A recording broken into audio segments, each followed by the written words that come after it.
I'm Colin Crouch, retired professor from the University of Warwick in the United Kingdom, and I work on a number of different themes relevant to this project, partly on democracy and problems of democracy in contemporary advanced societies, partly on labour policy and social policy and the way in which increasing inequality is disturbing what's going on in those fields.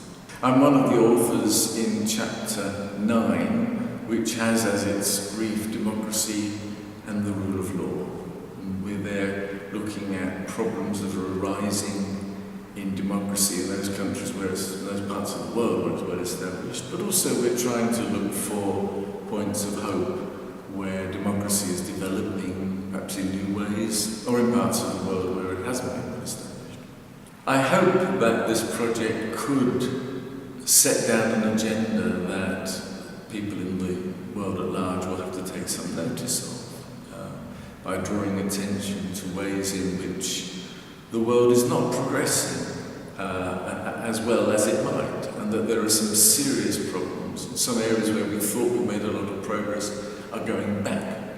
And I think democracy in the countries where it has been established is an example of that, where democracy is weakening in the present time and under enormous pressure. But I worked on an idea called post-democracy, which I published on about 13 years ago now and popularised, which looked at trends that were weakening democracy. But actually, what most interests me at the moment, and what I've been working on most now, is something I only covered in a brief way there, and that is the way in which inequalities of wealth and income are producing inequalities of political power, which are straining the meaning of the formal equality that there has to be for democracy. A major problem we have for democracy at the present time is the fact that democratic institutions have been established in some parts of the world at the level of the nation state, sometimes below that level. It's been extremely difficult to get democracy in any really strong sense of popular participation to reach up higher than the national level.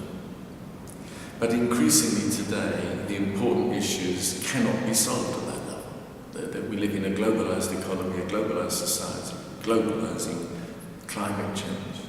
And we cannot solve the problem of democracy by saying, let's go back to the nation state where we can have our happy little democracies, because that means democracy simply turns its back on a whole range of issues. So getting democracy to reach out beyond the nation state is a very important challenge, and one that will be extremely difficult to make progress on.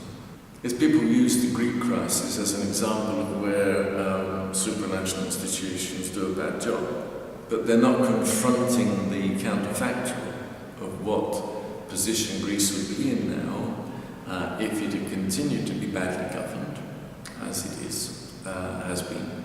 If it continued not really to develop sectors that enable a country to sustain the standard of living that Greek people want to have.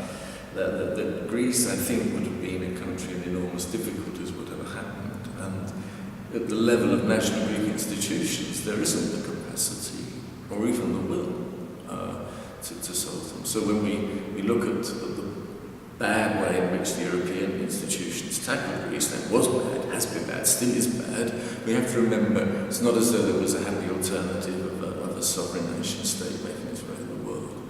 So the challenge has to be trying to improve partly the democratic quality of institutions like the European Union, but there's also something else which is not quite the same as that, and that is having forms of knowledge other than economic knowledge, and knowledge based in the financial system, actually being brought to bear by policymakers. And that is a real problem at the level of Europe at the moment. It's also a problem at the level of some nation states, including my own. So one problem this project has is that it will be able to convince people that it is saying something important if it can amass evidence. I'm thinking now of the precedent of the climate change work, where it was the amassing of evidence of what was happening to the planet that got people thinking. So I think we need to do the same. It's no good if we simply have good arguments. We do need good arguments, obviously, but we do need to amass evidence.